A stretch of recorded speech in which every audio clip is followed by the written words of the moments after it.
From the days of the sword through the advent of the guillotine, Charles-Henri Sanson killed some 3,000 people during his bloody career. On January 5, 1757, King Louis XV of France departed the Palace of Versailles. While he was walking toward his carriage, a strange man suddenly shoved past the palace guards, striking the king in the chest with a penknife. The assailant was arrested and the king was ushered inside, bleeding from what turned out to be a minor chest wound. No longer fearing for his life, King Louis's concerns shifted from his own bodily injury to the kind that could be inflicted on the attempted assassin. On March 28th, Robert François d'Amiens, the mentally unstable religious fanatic turned failed kingslayer, was led out to the Place de Grève before Paris's Hôtel de Ville and submitted to a brutal gauntlet of ritual torture before a cheering crowd. His flesh was torn away with hot iron pincers. The knife with which he had stabbed the king was fused to his hand with molten sulfur. Then the executioner chained each of Damien's limbs to a different horse and sent them running in different directions. 2 hours later, when Damien's joints still hadn't snapped, the executioner pulled out a sword and dismembered Damien's himself before setting fire to the man's still living torso, reducing the failed assassin to ashes. By all accounts, including that of Giacomo Casanova, who happened to be passing through Paris at the time, the French onlookers loved the spectacle.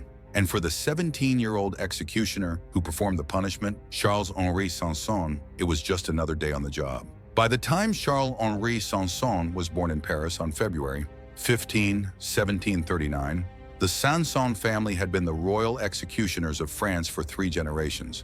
At a time when one's career was less a matter of choice than one of inheritance, he and his ancestors had drawn the short straw. Sanson's teenage tenure as the executioner of Paris began in 1754, when his father, Charles Jean-Baptiste Sanson, suddenly fell victim to a mysterious disease, leaving him paralyzed on one side for the rest of his life. Charles Jean-Baptiste quickly retired to the country, leaving a young Charles-Henri to work out the ropes of his profession, tangled and brutal as they were, though he would not formally receive the office until his father's death, 1778. For several centuries, the French justice system had had its own cultural hierarchy.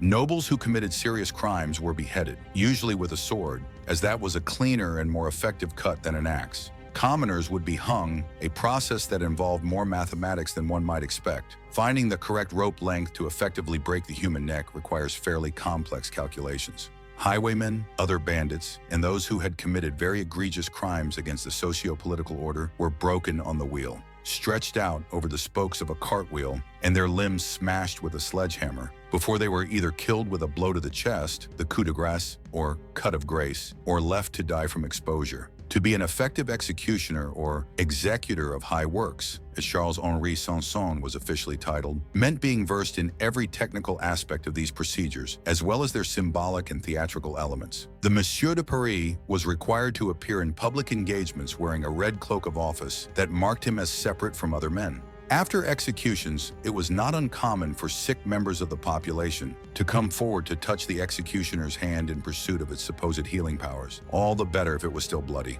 Despite the more dignified aspects of the position, the common people feared executioners more than they respected them. Technically minor nobility, the Sansons were entitled to 1/10 of the goods at their local market, but could not receive this tax by hand, lest they spread their contamination. At church, they were given their own pew, and it was not uncommon for people to spit as the executioner walked by, though perhaps more out of superstition than disgust. Although they were a vital part of the social order within which they existed, the Sansons and others like them were pariahs who seemed in some ways a world apart. This was the reality into which Charles-Henri Sanson was born. It was not, however, the world in which he would die. The first sign of the changing times came in 1788, when Charles-Henri Sanson and his sons, Henri and Gabriel, were called to handle the execution of Jean Louchard in the village of Versailles.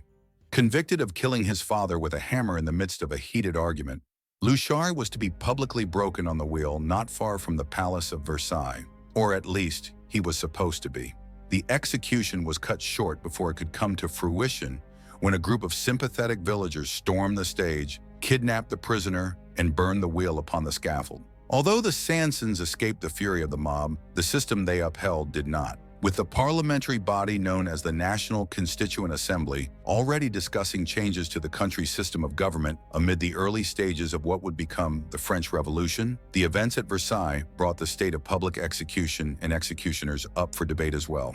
In 1789, after outlawing the privileges and prejudices given to executioners, the government proposed a single means of execution for all people, beheading, bringing Enlightenment ideals about the equality of the social classes to their logical conclusion. But while the idea was, at least comparatively, merciful, its implementation held problems which only Charles-Henri Sanson seemed to see. He knew from experience that a clean beheading, even with a sword, was no easy task. To his lasting shame, he had once unintentionally tortured a condemned former friend of his father's, the Comte de Lally, by failing to sever his head in a single stroke. Skeptical that executioners across the country would be able to consistently carry out the punishment, Sanson became an early supporter of Dr. Joseph-Ignace Guillotine's proposed decapitation machine. He was also instrumental in its testing and development. For months, Sanson, Guillotine, and the royal surgeon, Dr. Anton Louis, labored on the design and mechanics of the machine. Supposedly, Sanson's friend and musical collaborator, the German harpsichord maker Tobias Schmidt, finalized the machine's body and assembled the final version. Another apocryphal story has Dr. Louis, Guillotine, and Sanson meeting King Louis XVI, then under house arrest, to gain the monarch's support. Mechanically minded and fond of building his own locks, the king approved the device but recommended changing the shape of the blade from a flat, cleaver design to a sloping edge to better distribute the weight. Finally, after practice runs with bales of hay, pigs, sheep, and human corpses, the guillotine, as the machine came to be known, was ready for its debut. On April 25, 1792, the guillotine claimed its first victim, highwayman Nicolas Jacques Pelletier. Crowds at the Place de Grève, used to slower, more dramatic executions, were unsettled by the machine's speed and even rioted, clashing with the National Guard. Concerns about the device only grew. Charlotte Corday's severed head was seen to change expression, fueling suspicions later confirmed by science that the head remained conscious for seconds after decapitation. For Charles-Henri Sanson, the doubts were also personal. In August 1792, his son Gabriel fell to his death from the scaffold, and soon after Sanson, shaken by the September massacres, tried to resign but was refused. Instead, in January 1793, he and the guillotine were forever tied to their most famous act, the execution of King Louis XVI. Though not a political man, Sanson was a royalist at heart. Louis XVI had been the monarch who granted him his office. According to his grandson's memoir, Sanson even considered joining a rumored plot to save the king, going to the scaffold armed to fight. No rescue came. The king's final words, cut short by drums, pledged his blood for the happiness of his people. Moments later, Sanson fulfilled his duty. Citizens rushed to collect the king's blood as relics, and though Sanson noted in his diary, "The sacrifice is accomplished," France did not seem happier. Under the revolutionary government of Georges Danton and Maximilien Robespierre, fear of enemies of the people fueled a flood of executions in 1793 to 1794. Branded the Terror, Robespierre called it justice, prompt, severe, inflexible. But for Charles-Henri Sanson, it meant endless work. After the beheading of Marie Antoinette, daily executions rose from a handful to dozens, sometimes more than 60 in a single day. The stench of blood at the Place de la Concorde grew so strong that even animals refused to cross it. Amid the horror, Sanson's notoriety turned to fame. Once shunned, he was now greeted warmly as Charlot, praised as the Avenger of the People, and even sparked fashion trends, his green suits copied by radicals, while guillotine jewelry and toys spread through Paris. But the revolution's leaders were on a collision course. After crushing royalists, moderates, and rivals, Robespierre turned on his ally Danton. On March 30th, 1794, Danton was arrested for corruption. Riding in Sanson's carriage to the scaffold on April 5th, he quipped, "What annoys me most is that I'm going to die 6 weeks before Robespierre." He was almost exactly right.